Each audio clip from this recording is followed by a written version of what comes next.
Saya hanya akan menambah konsiderasi atau pertimbangan atau perluasan berpikir. Kemudian saya minta semua jamaah mencatat itu, tidak tahu lewat mana ya, supaya masing-masing mencari jawabannya, karena itu masalah yang terpenting yang membuat peradaban manusia itu bisa silang sengkarut dan tidak tepat arahnya karena tidak bisa menjawab empat ini tadi. Yang pertama, urutan syariat dan seterusnya tadi ya. Teman-teman sekalian, selama ini pertanyaan itu lahir dari fakta di kalangan umat Islam selama ini bahwa ma'rifat itu diagung-agungkan. Maksudnya ma'rifatullah gitu ya. Nah, ma'rifatullah itu bisa serem, bisa biasa-biasa aja.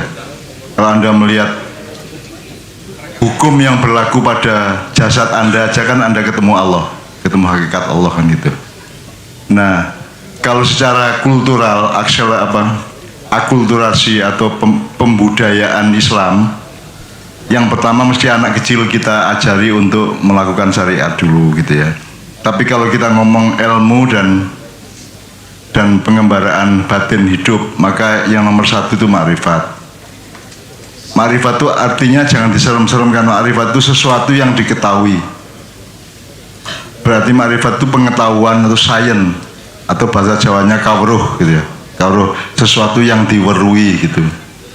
Nah, orang itu sebelum melakukan apa-apa kan harus tahu dulu, kemudian menangkap intinya, itu namanya hakikat. Kemudian karena sudah tahu X-nya dan intinya X itu, maka Anda kemudian bisa menentukan thariqatmu. Maka hidup itu sebaiknya berjalan begini, ke sana arahnya begini, caranya begitu dan seterusnya. Nah, di dalam perjalanan itu Anda menemukan ma'rifat baru, pengetahuan baru. Jadi sebenarnya ini setengah jebakan yang relatif aja. Sebenarnya Anda mengurut apa aja bisa, tapi kelompok ketiga tadi mengatakan bahwa empat itu sebuah keseluruhan yang saling membutuhkan satu sama lain gitu ya. Jadi terserah, kalau Anda ngomongnya kultural berarti syariat dulu. Tapi kalau Anda ngomongnya ilmu dan pengetahuan batin berarti Anda sholat. Untuk apa Anda sholat kalau Anda tidak ngerti kenapa sholat, ngapain sholat, untuk apa sholat, kemana arahnya sholat? Maka untuk itu dibutuhkan hakikat, kan itu kan? Tapi kalau Anda tahu hakikat hidup, tahu intinya pengalaman hidup itu, maka kemudian Anda harus menentukan kalau gitu caramu berjalan bagaimana, caramu menempuh kehidupan bagaimana, itu namanya thariqat. Nah, jadi ma'rifat itu kalau mau terminologi yang agak berbeda, ma'rifat, hakikat, thariqat, ma'rifat, syariat, ma'rifat lagi. Jadi ada ma'rifat tingkat awam dan ada ma'rifat tingkat fadilah, tingkat karomah, bahkan tingkat wahyu gitu ya.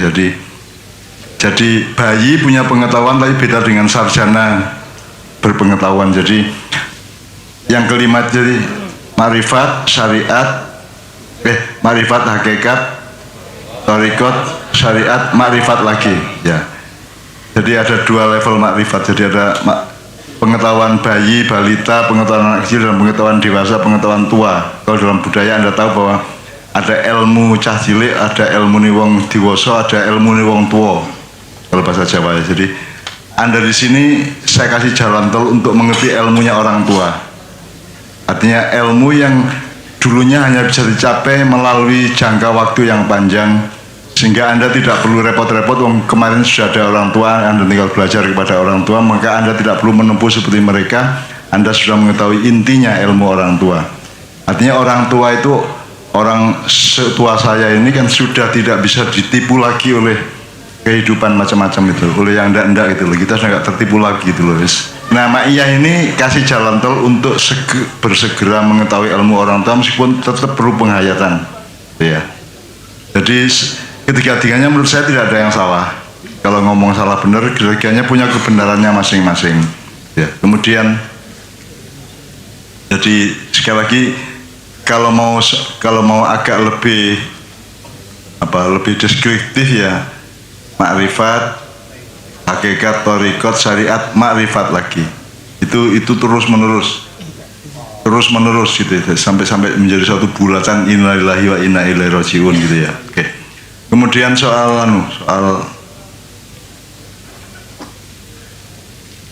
itu memang perlu saya tanyakan karena kita ini jangan salah cita-cita juga. Anda ikut Ma'iyah terus tanya kapan Ma'iyah ikut capres, kapan Ma'iyah ikut pemilu, kapan Ma'iyah daftar ke Depdagri, itu tidak akan pernah terjadi karena Ma'iyah itu di situ kan ada pertanyaan, ada ideologi misalnya. Ma'iyah bukan ideologi tapi semacam itu, cara berpikir, cara pandang, pokoknya cara memahami kehidupan sedemikian rupa, dan itu sifatnya sangat rohaniah dan sangat intelektual gitu ya. Tapi dia tidak boleh menjadi administrasi, tidak boleh menjadi identitas gitu ya. Jadi NU monggo menjadi administrasi dan menjadi ormas, Muhammadiyah juga monggo, Sunni Syiah menjadi aliran monggo, tapi Ma'iyah tidak. Ma'iyah itu tersimpan di dalam diri masing-masing untuk memperindah hidupnya dan untuk menemukan bagaimana cara mengatasi kiri kanannya supaya lebih damai satu sama lain. Karena Ma'iyah hanya mendamaikan.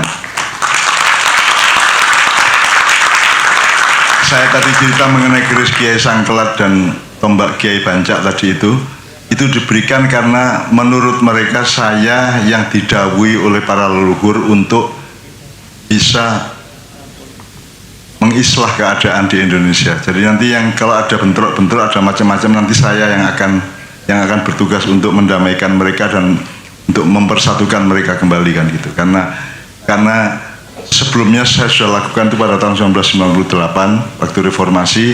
Meskipun kemudian saya tidak mendapat petunjuk berikutnya, maka terus reformasi menjadi rusak kayak sekarang ini gitu ya.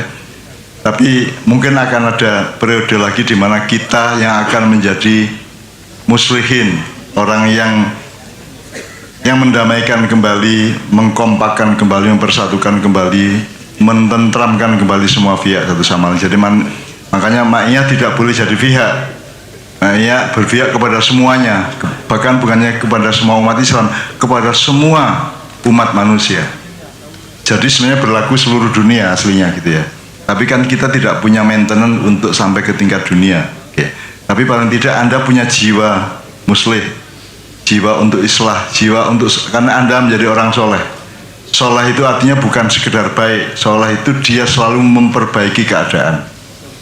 Jadi kalau pecah di tambung, kalau pedot ditaleni gitu ya, nek gempil ditambal, nek gerowak didempul, gitu-gitulah. Pokoknya Ma'iyah itu orang solihin, bekalnya adalah mutahabbina fillah, karena mereka berkumpul semata-mata karena sama-sama cinta kepada Tuhan, kan gitu kan, al-mutahabbina fillah.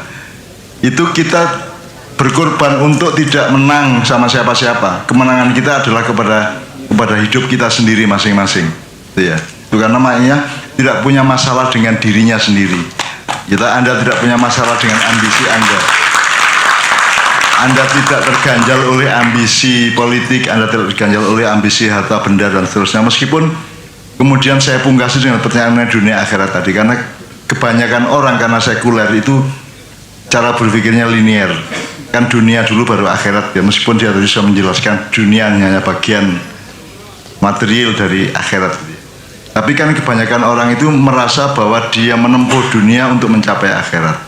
Sekarang saya tanya, kamu tidur sama perempuan, itu kan dunia.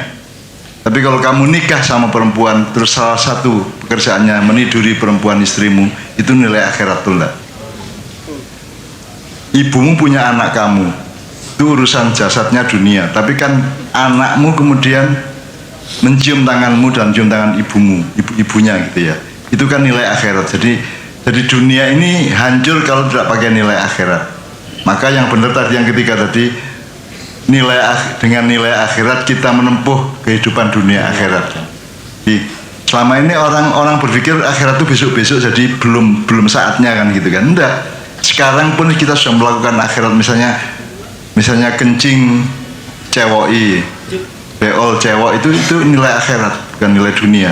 Kan ini dunia yang ngising gitu dong, dan seterusnya. Jadi ini untuk refreshing pemahaman kita semua mengenai dunia dan akhirat, karena kita sudah pernah berpikir mengenai ada cara berpikir linier, ada cara berpikir siklikal, ada berpikir zigzag, ada berpikir bulatan dan seterusnya. Jadi kalau Anda menggambar innalillahi wa inna ilaihi rajiun kan gambarnya bulat. Misalnya ini innalillah dari Allah, dari sini menuju sini gimana caranya? Kan harus gini. Anda tidak bisa gini. Maka innalillah itu rumus utama hidup, itu innalillahi wa inna ilaihi rajiun, itu gambarnya bulat. Jadi kita itu kembali ke surga karena kita ini penduduk surga. Kita itu penduduk surga semuanya. Maka jangan pindah ke neraka kan gitu. Maka kita jaga supaya kita punya, karena mbah kita Adam itu kan memang tinggal di surga beribu-ribu tahun kan gitu. Kemudian ada kesalahan teknis karena dia makan buah yang berasal dari bumi yang mengakibatkan metabolismenya berbeda. Jadi kalau Anda makan di surga nanti buah-buahan atau apapun itu, Anda tidak kencing, tidak beol. Maka di surga tidak ada WC umum, tidak ada jumbleng, tidak ada toilet di sana. Lah nek saiki nek swarga isine jumbleng sak juta akeh. Kayak apa ngel-ngel kon sembahyang sampai bundas ndasmu untuk nang jumbleng gitu kan. Jadi surga tidak ada kotoran, surga tidak ada bau busuk, di surga hanya ada wewangian. Dan di surga tidak ada rasa bosan, karena kalau di dunia Anda wangi pun agak kewangian Anda bosan gitu. Tapi kalau di surga tidak ada kebosanan. Di surga tidak ada sifat-sifat manusiawi seperti yang di dunia, sebagaimana makanan tadi tidak ada residunya. Jadi semua makanan di surga itu menjadi nutrisi, gizi dan kalori dan apa-apa gitu ya, pokoknya terserah sebutannya. Pokoknya semua itu mendaur ulang 100%. Itu bedanya dengan bumi. Nabi Adam ke bumi itu karena dia pengen beol. Karena dia makan buah khuldi. Khuldi itu buah dari bumi, pohon dari bumi yang dijadikan percontohan di surga. Jangan la taqrabah hadhihi syajarah. Kata Allah, jangan dekati pohon itu, artinya hati-hati kamu makan buah dari pohon itu karena kamu akan beol. Pengen beol, pengen kencing kamu nanti. Itu sebenarnya tapi kan enggak difirmankan oleh Allah. Aslinya ngono iku. Kalau kamu makan buah itu, khuldi itu, maka kamu akan kena residu, kamu akan punya sampah. Nah, di surga seluruh makanan buah-buahannya dan sebagainya tidak ada sampahnya. Jadi Anda seluruhnya recycling 100% nutrisinya gitu loh. Nah, Allah berfirman wala taqrabah hadhihi syajarah, jangan dekati pohon itu. Jadi cetok sekarang ya. Kalau kamu dekati pohon itu berarti kan kamu nanti ambil buahnya terus kamu makan terus kamu pengen beol. Terus Nabi Adam bingung, ya Allah ini kok ada ganjel-ganjel di perut saya. Terus Allah berfirman, kuwi jenenge arep ngising Bram. Pasti enggak gitu bahasanya ya, tapi enggak, bahasanya enggak gitu ya. Itu ada di drama Melungsungi. Sekarang cuman belum pentas di sini ya. Itu ada di drama Melungsungi ada. Nah, terus gimana ini ya Allah, kata Nabi Adam. Iki kata arep metu wis kok mburi. Ya kowe nek arep metu, nek arep ngising ora entuk ning kene. Di surga tidak boleh buang sampah. Karena tidak ada tempat sampah, tidak ada WC, tidak ada jumbleng, tidak ada toilet dan seterusnya.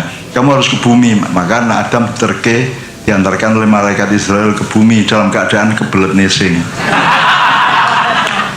Jangan marah ya, ulama tolong jangan marah. Ini memang kelihatannya memang soal ngising, tapi memang itu penjelasannya jelas bahwa kalau di surga, menurut saya lah terus untuk apa surga kalau sama dengan di bumi kan gitu?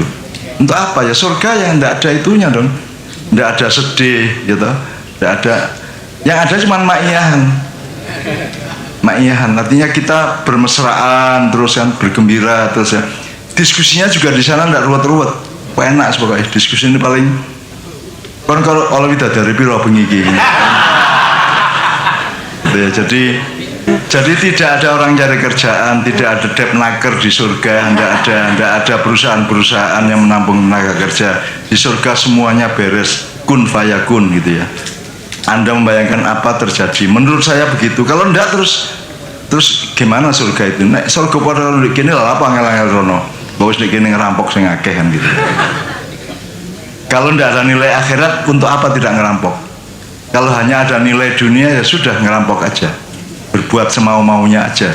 Tapi karena ada nilai akhirat, itu yang terakhir ya, pertanyaan terakhirnya, maka kita melakukan semua itu demi supaya sampai ke akhirat. Kalau kamu melanggar itu, kamu tidak sampai ke akhirat. Kalau mau sederhana gini mas, dunia ke akhirat itu seperti Anda dari Jakarta ke Surabaya. Umpamanya ya, Anda berangkat mau ke Surabaya, Anda memutuskan pakai mobil apa motor apa kereta apa pesawat, itu kan tergantung pengetahuanmu mengenai Surabaya. Jadi kalau Anda mau dari Jakarta ke Surabaya itu, Anda nomor satu harus tahu apa? Harus tahu tentang Surabaya, betul enggak? Kesananya berapa kilometer, pakai apa baiknya. Pengetahuan itu melahirkan keputusan itu. Terus Anda juga di sana harus nginep di mana, Anda harus mengetahui Surabaya sebelum berangkat dari Jakarta. Jadi sebelum Anda ke akhirat, Anda pengetahuannya yang dibutuhkan itu dunia apa akhirat? Akhirat. Dengan analogi Surabaya Jakarta tadi, loh, wong kamu mau ke Surabaya kan harus tahu mau pakai apa. Nanti kamu nggak tahu Surabaya gara-gara kamu masih di Jakarta, kamu hidup di dunia nggak tahu akhirat, terus kamu keliru naik pesawat ke Palembang. Ya nek kon Madura gampang. Kalau orang Madura itu jam 2 malam sudah sampai di Cengkareng atau di Halim. Terus begitu pesawat buka, dia langsung check-in dan dia langsung masuk pesawat di paling depan. Sampai akhirnya pramugarinya bingung, disuruh pindah, tidak mau. Saya sudah dari jam 2 malam saya di sini. Saya sudah habis sisa, saya langsung sudah berangkat ke sini. Kok saya disuruh di belakang? Saya paling depan, saya yang paling awal di sini. Sampai akhirnya ada satu pilot yang kebetulan orang Surabaya, dilapori pilotnya, terus pilotnya bilang, Pak, yang depan ini ke Palembang, yang Surabaya di belakang. Akhirnya, oh ya kalau gitu saya Melayu nanggurin. Itu ceritanya gitu ya. Kecuali Anda mau jadi orang Madura di hadapan Allah, monggo gitu kan. Kalau orang Madura sama Allah kan sangat akrab. Sangat akrab tuh, aduh iya sangat akrab, berani marah sama Allah kok. Berani menyalahkan Quran segala macam. Dia nelayan sudah sampai maghrib tidak dapat ikan, terus dia, ya Allah, ente katanya Rahman Rahim, mana Rahman Rahimnya, mana buktinya? Terus dia mendengar seolah ada jawaban Tuhan, maumu gimana? Mataki, namanya mataki itu ya. Loh, masa saya sampai maghrib cari ikan tidak dapat satu pun? Terus kata Allah, ya sudah saya kasih. Akhirnya ikannya yang datang ke perahunya mas, loncat naik perahu sampai penuh, sampai tenggelam perahunya, gitu kan. Allah kok ditagih, dikasih kamu sebanyak-banyaknya. Jadi kamu jangan suka-suka nagih Allah. Allah kok ditagih, dikasih kamu mati sendiri kamu. Terus dia seret perahunya ke pantai, terus sambil terima kasih pada Allah, alhamdulillah rabbil alamin, masya Allah, alhamdulillah. Terus dia lihat sebelah sana kok ada asap. Itu di desa dia khawatir jangan-jangan Allah marah tadi, terus rumah saya dibakar. Ternyata sebentar kemudian ada orang lari dari desanya, Pak, rumah sampean terbakar. Betul-betul rumahnya terbakar itu. Terus dia gini sama Allah, ya Allah, kenapa masalah laut dibawa-bawa ke darat?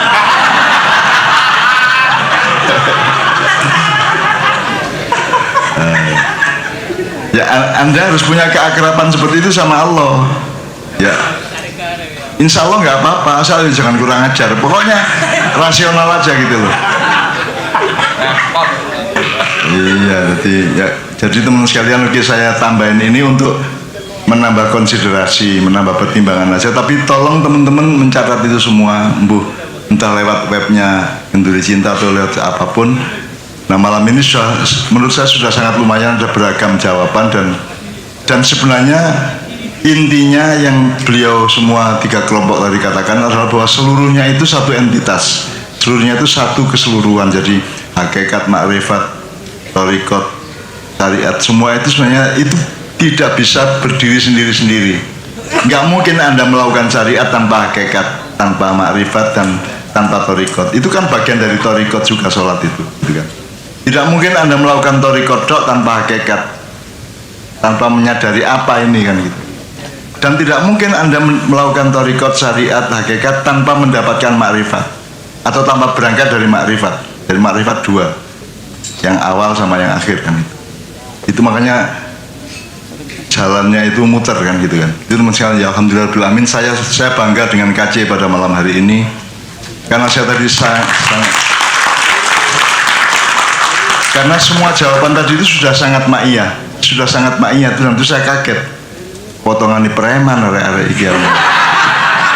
Ndelok raine iku kaya kereng-kereng ya, begitu ngomong langsung punya kelembutan ma'iyah yang luar biasa.